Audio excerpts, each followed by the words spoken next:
BPSC एईडीओ के इस practice set के सीरीज में आज हम लोग प्रैक्टिस करेंगे प्रैक्टिस सेट नंबर 18। इससे पहले 17 प्रैक्टिस सेट हम लोग करा चुके हैं, जो कि आप प्लेलिस्ट में जाकर देख सकते हैं। पहला नंबर क्वेश्चन शुरू करते हैं। रामचंद्र शर्मा किस गांव से थे? तो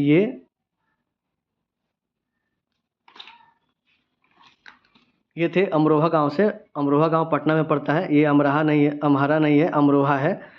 ऑप्शन नंबर डी इसका सही आंसर हो जाएगा। ये बिहार के क्रांतिकारी थे रामचंद्र शर्मा।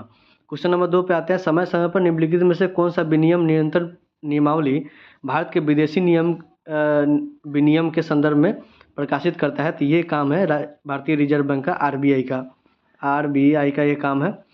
क्वेश्चन नंबर 3 पे आते हैं। भारतीय सेना अध्यक्ष की सेवानिवृत्ति का उम्र क्या है? तो या तो 3 वर्ष है, नहीं तो 62 साल है। 62 नंबर ऑप्शन हो जाएगा। ये दोनों में से पहले जो आ जाए, ऑप्शन नंबर सी। भारतीय उच्चायुक्त के पद किस अधिनियम से सृजन किया गया है? तो ये 1919 का भारत शासन अधिनियम। इसको मॉन्टेग्यू चेम्सफोर्ड सुधार के नाम से जाना जाता है। उस समय मॉन्टेग्यू भारत के सचिव थे और चेम्सफोर्ड भारत के वायसराय थे। क्वेश्चन नंबर 5 पे आते हैं। पृथ्वी की सतह का वह भाग जो पानी से ढका हुआ है वह है 2/3। 2/3 भाग पानी से ढका हुआ है। ऑप्शन नंबर सी इसका सही आंसर होगा। ये 70.8% लगभग पानी से ढका हुआ है पृथ्वी का भाग। निम्नलिखित में से किस राज्य में कौन सा नया राज्य बना है? निम्नलिखित राज्यों में से कौन सा राज्य नया बना है? तो इसमें तेलंगाना 2014 में बना है। छत्तीसगढ़, झारखंड और उत्तराखंड ये 2000 ईस्वी में बना है। उपरोक्त में से सभी, all of the above. 7 number question पे आते हैं। किस अधिवेशन में होम रूल समर्थक अपनी राजनीतिक शक्ति का सफलतापूर्वक प्रदर्शन कर सके? तो ये हुआ था 1916 में। 16 के अधिवेशन में ये काम हुआ था। ऑप्शन नंबर ए इसका सही आंसर हो जाएगा। उस समय होम रूल के जो प्रखर नेता थे वो थे बीजी तिलक और एनी बेसेंट। 8 नंबर क्वेश्चन कर रहा है कि भारत की 2011 के जनगणना के अनुसार बिहार की कुल महिला साक्षरता कितना है? तो ये 51 पॉइंट।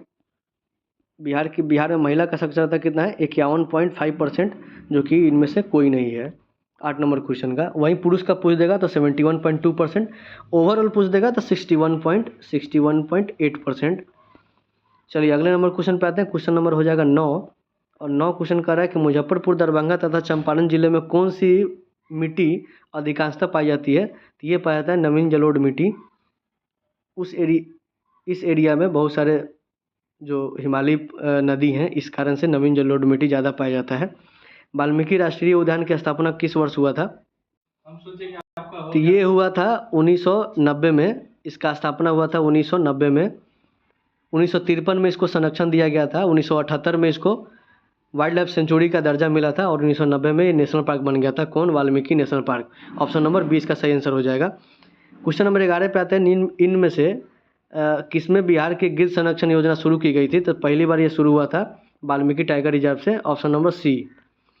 बिहार के किस नगर में 1922 का भारतीय राष्ट्रीय कांग्रेस का वार्षिक अधिवेशन हुआ था? तो ये हुआ था गया में 1922 का कांग्रेस का वार्षिक अधिवेशन, और उसके अध्यक्ष थे कौन? चित्तरंजन दास, CR दास।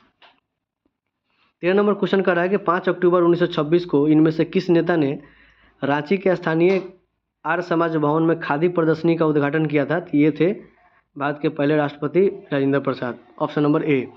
बिरसा आंदोलन का धार्मिक चरित्र युवा बिरसा मुंडा पर इनमें से किसका प्रबल प्रभाव का कारण था? तो ये था आनंद पनरे। ऑप्शन नंबर ए।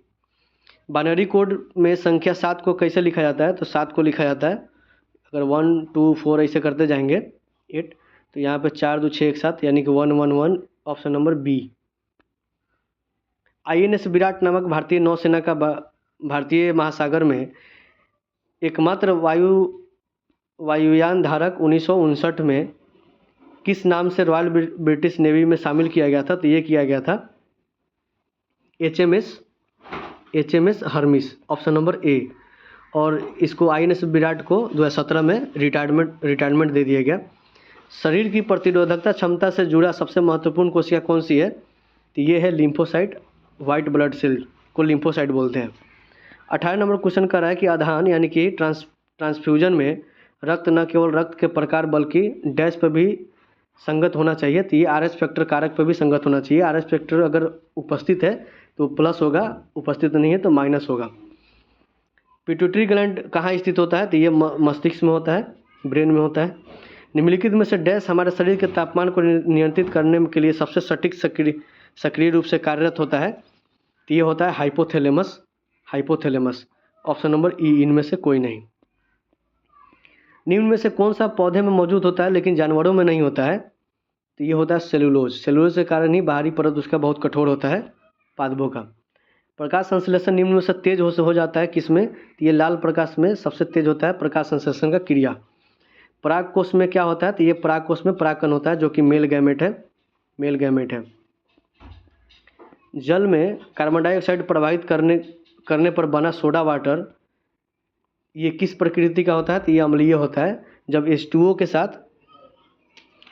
के साथ हम लोग CO2 मिलाएंगे तो H2CO3 बनेगा, जिसको कार्बोनिक एसिड बोलते हैं, इसलिए अम्लीय प्रकृति का होता है।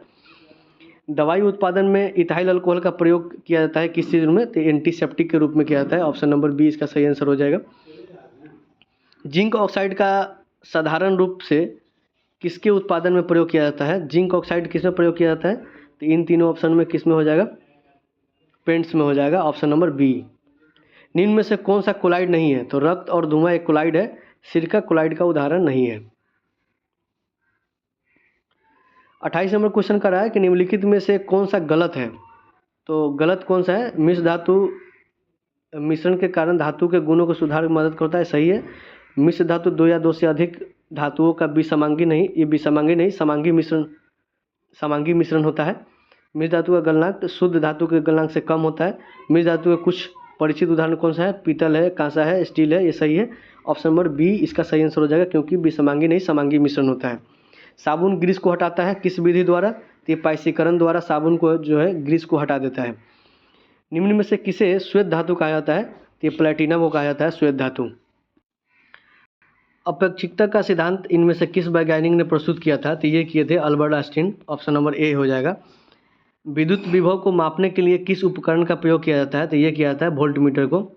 वोल्टेज को नापने के लिए वोल्टमीटर का प्रयोग किया जाता है। विद्युत मोटर में क्या होता है? तो विद्युत मोटर में विद्युत ऊर्जा को यांत्रिक ऊर्जा में बदलता है, और यही जनरेटर होता है तो यांत्रिक ऊर्जा को विद्युत ऊर्जा में चेंज कर देता है। डायोड को प्रयोग में लाया जाता है किसके लिए? तो दृष्टिकारी के रूप में, और ये बना होता है अर्धचालक से बना होता है डायोड। ऑप्शन नंबर 20 का सही आंसर हो जाएगा। अगले क्वेश्चन पे आते हैं। क्वेश्चन नंबर हो जाएगा 35। वायु में ध्वनि तरंग होती है, वायु में ध्वनि तरंग चलती है अनुदैर्ध्य के रूप में। 36 नंबर क्वेश्चन कह रहा है कि 100 डेसिमल ध्वनि का प्रबलता स्तर संगत होता है किसके? तो एक मशीन शॉप में आने वाले शोरगुल के बराबर होता है 100 डेसिबल। मांसपेशियों के दर्द के उपचार में उपयोग किया जाने वाला विकिरण कौन सा है? तो ये इंफ्रारेड है, और रक्त किरणों से मांसपेशियों के दर्द का उपचार किया जा सकता है। 38 नंबर क्वेश्चन करा, इनमें से कौन रिजर्व बैंक ऑफ इंडिया की अभी तक गवर्नर नहीं रहे हैं, कभी गवर्नर नहीं रहे हैं? तो ये मनमोहन सिंह, रघुराम राजन और बिमल जलान ये रहे हैं। ये एम एस अहलूवालिया अभी तक आरबीआई के गवर्नर कभी नहीं रहे हैं। 38 का हो जाएगा डी।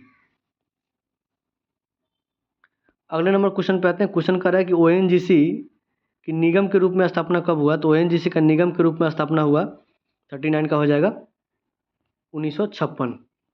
और ओएनजीसी को 2010 में महारत्ना कंपनी का दर्जा मिल गया था।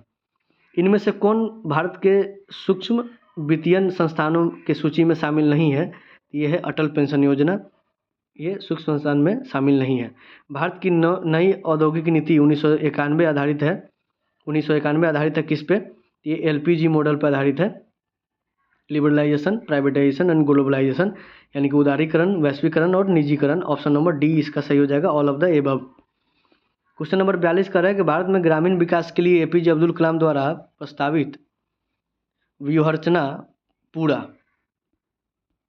प्रारंभ की गई थी किस वर्ष में? तो 2004 से 7 के बीच में एक पायलट प्रोजेक्ट के तहत इसको पूरा को संचालित किया गया था।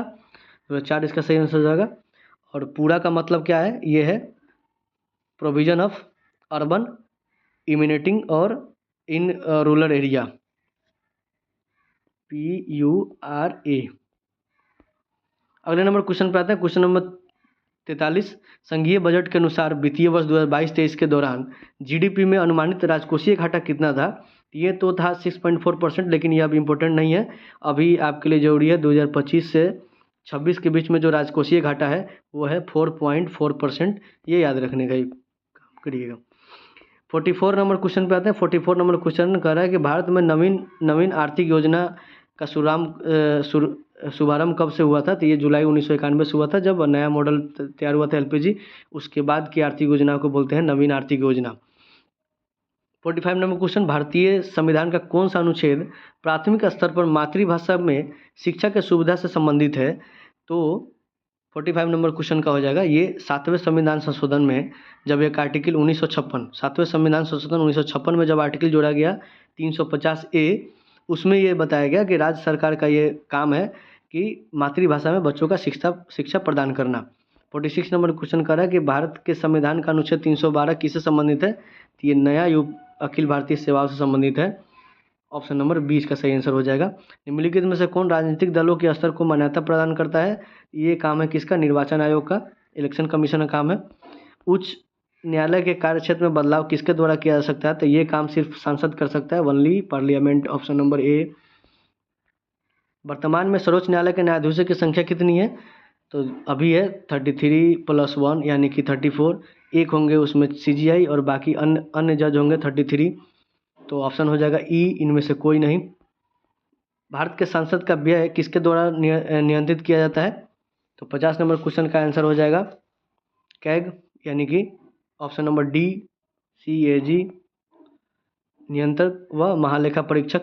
और ये भारतीय संविधान में 148 से 151 नंबर आर्टिकल के बीच में डिफाइन किया जाएगा।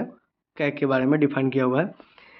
श्रीमती प्रतिभा पाटिल का भारतीय गणतंत्र के राष्ट्रपति के रूप में क्रम कौन सा है? ये 12वें नंबर की राष्ट्रपति थी प्रतिभा देवी सिंह पाटिल। अभी जो राष्ट्रपति हैं द्रौपदी मुर्मू, ये 15वें नंबर के राष्ट्रपति हैं और अभी तक मात्र यही 2 महिला रही हैं राष्ट्रपति भारत में। एक विधेयक जो संसद में प्रस्तुत किया जाता है कौन सी क्रिया के बाद अधिनियम बन जाता है? तो ये एक तब बन जाता है जब राष्ट्रपति अपनी सहमति दे दे। Option number B. और ये बात है 111 नंबर आर्टिकल में, और जो साधारण विधेयक होता है वो 107 नंबर आर्टिकल में होता है। अब क्वेश्चन नंबर 53 पे आते हैं।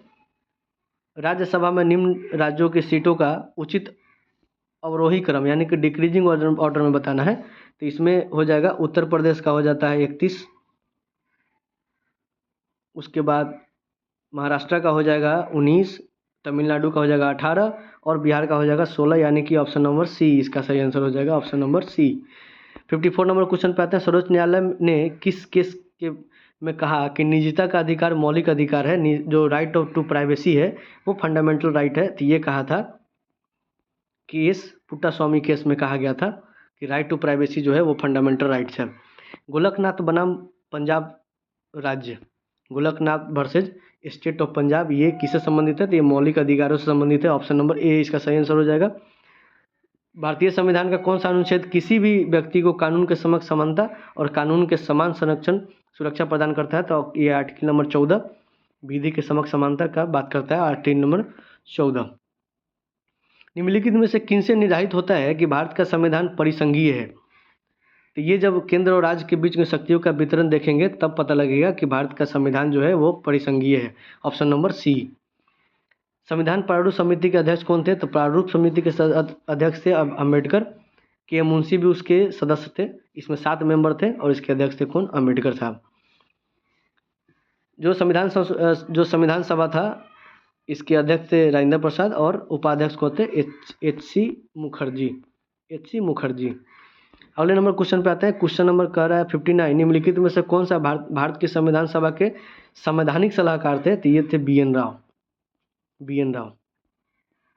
क्लोरीन की रासायनिक अभिक्रिया के कारण जब वातावरण में क्लोरोफ्लोरोकार्बन निर्मुक्त होते हैं तो निम्नलिखित में से क्या विनिष्ट हो जाता है? तो ये हो जाता है ओजोन मॉलिक्यूल का क्षरण शुरू हो जाता है जब क्लोरोफ्लोरोकार्बन जब हवा में घूमने लगते हैं। ऑप्शन नंबर बी इसका सही आंसर हो जाएगा। जिम कॉर्बेट नेशनल पार्क किस राज्य में है? तो ये है उत्तराखंड में। 61 नंबर क्वेश्चन का हो जाएगा सी। 1936 में जब इसको बनाया गया था, स्थापित किया गया था, तो इसका नाम था हेली। और 1956 में इसका नाम चेंज करके कर दिया गया Jim Corbett national park.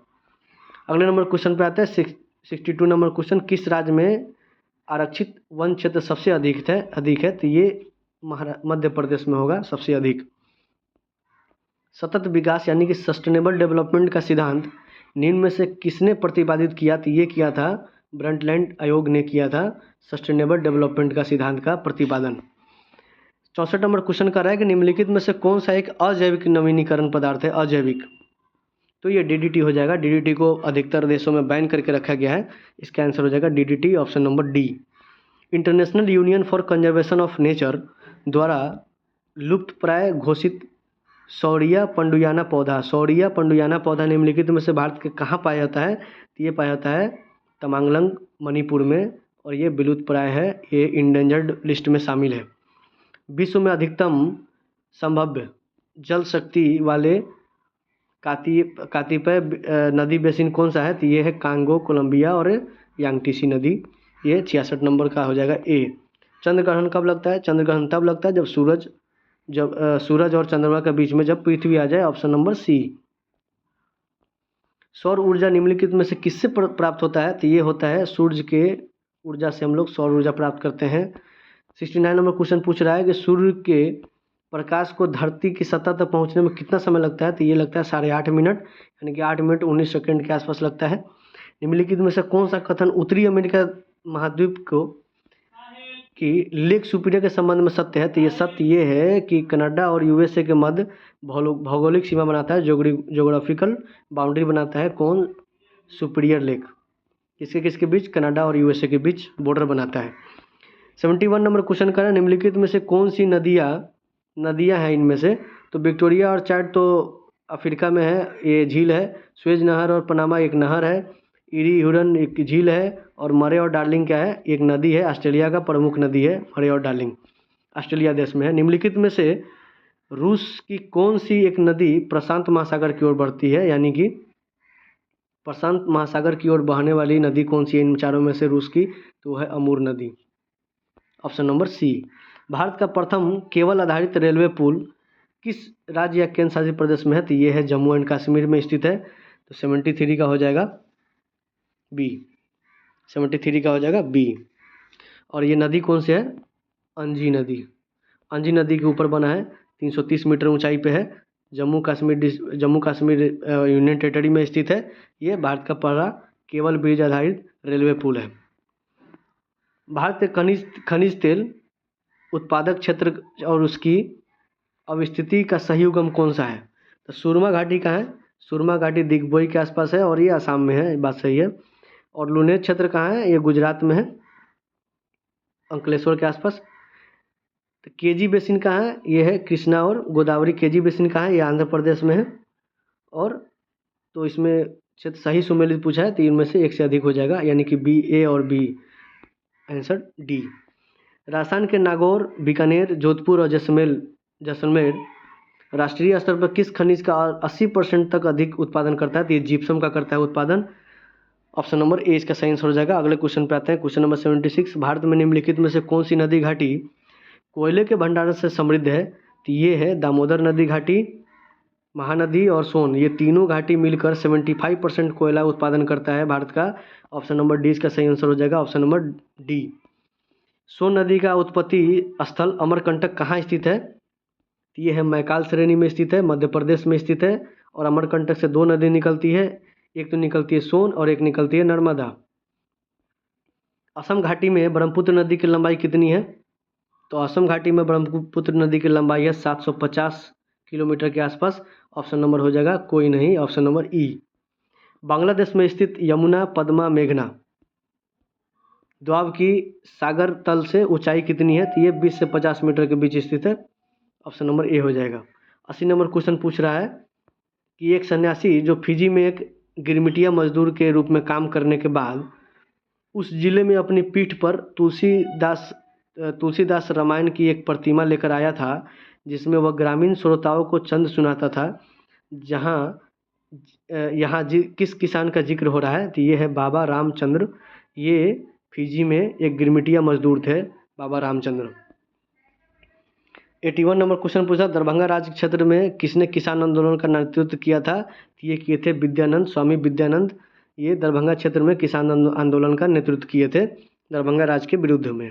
82 number question पूछ रहा है, भारत में सेल्फ रेस्पेक्ट मूवमेंट किसने प्रारंभ किया था? तो 82 नंबर क्वेश्चन का हो जाएगा रामास्वामी नायर। रामास्वामी नायर ये तमिलनाडु से थे और इनमें से कोई नहीं हो जाएगा, ऑप्शन नंबर ई।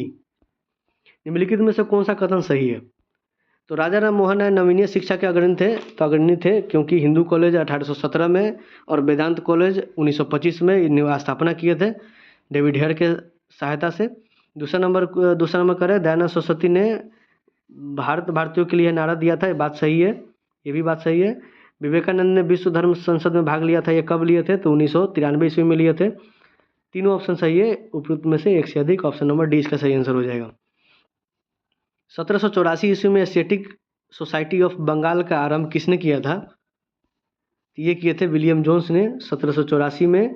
क्या चीज़ का? तो एशियाटिक सोसाइटी ऑफ बंगाल का स्थापना किए थे विलियम जोन्स 1784 में। बनारस के काशी हिंदू विश्वविद्यालय किसके द्वारा प्रारंभ किया गया था? तो ये किए थे पंडित मदन मोहन मालवीय। और ये कब किए थे? तो बसंत पंचमी के दिन शुरू किए थे, ऑप्शन नंबर हो जाएगा बी, 85 का हो जाएगा बी। और ये बात कब का है? तो ये 1916 का बात है। 86 नंबर क्वेश्चन कर रहा है कि 1885 में पूना की समृद्ध फर्ग्यूसन कॉलेज शुरू करने वाले थे, ये कौन किया था? तो दक्कन एजुकेशन सोसाइटी द्वारा फर्ग्यूसन कॉलेज शुरू किया गया था। 86 का हो जाएगा सी नंबर क्वेश्चन, ये भी 2 फरवरी को हुआ था। कब? 1885 में। 87 नंबर क्वेश्चन कर रहा है, अंग्रेजी भाषा को शिक्षा का माध्यम किसने बनाया? तो 87 नंबर क्वेश्चन कर रहा है कि अंग्रेजी भाषा को शिक्षा का माध्यम किसने बनाया? तो ये मैकाले थे और 1835 का ये बात है, ऑप्शन नंबर ए हो जाएगा। किसने बंगाल में महलवाड़ी बंदोबस्त प्रणाली की शुरुआत की? तो जो महलवाड़ी बंदोबस्त है वो ज़्यादातर पंजाब के क्षेत्र में काम आया था और बंगाल के क्षेत्र में जो सबसे प्रचलित था वो था जमींदारी प्रथा, यानी कि बंदोबस्त प्रथा। तो इसका आंसर हो जाएगा कौन? Mackenzie, Holt Mackenzie. Option number question number 89, निम्नलिखित में से किसके द्वारा किसानों को उनकी खेत जमीन से अलग कर दिया गया था? तो ये तब का बात है, ये 1793 का बात है, जब अस्थाई बंदोबस्त लाया गया था, जमींदारी प्रथा लाया गया था, तब जमींदारों को अस्थाई बंदोबस्त लाया गया था। ऑप्शन नंबर सी, जमींदारों को इसमें सभी ज़मीन दे दिया गया, वो टैक्स वसूल करके देते थे और किसान को ज़मीन से दूर कर दिया गया। ऑप्शन नंबर सी इसका सही आंसर हो जाएगा, 89 का सी। रैयतवाड़ी व्यवस्था प्रारंभिक रूप से प्रारंभ की गई थी कहाँ पे? ये किया गया था तमिलनाडु के क्षेत्र में, तमिलनाडु प्रांत में किया गया था रैयतवाड़ी व्यवस्था। 90 नंबर क्वेश्चन का हो जाएगा डी। और ये कब है? 1792 में। सिखों के 10वें गुरु गोविंद सिंह का जन्म कहाँ हुआ था? तो ये हुआ था पटना में। 91 का हो जाएगा डी। और उनका जन्म हुआ था 22 दिसंबर को 1666। और 1699 में बैसाख के दिन खालसा पंथ का स्थापना किए थे वो। अगला नंबर क्वेश्चन देख लेते हैं। अगला नंबर क्वेश्चन कर रहा है कि बारकारी समाज सुधारण आंदोलन कहाँ से प्रारंभ हुआ था? तो ये हुआ था पंढरपुर, और पंढरपुर का कहाँ है पड़ता है? महाराष्ट्र में पड़ता है, ऑप्शन नंबर बी। अकबर की पालक माँ का नाम क्या था? मतलब अकबर को कौन पाला पोसा था? तो ये पाला था महम अनगा। ऑप्शन नंबर बी हो जाएगा इसका सही आंसर। 94 नंबर क्वेश्चन कर रहा है कि धर्मशास्त्रों में भू राजस्व की दर क्या है? तो ये 6ठा हिस्सा 1/6 भू राजस्व देना है, ये धर्मशास्त्रों में लिखा हुआ है।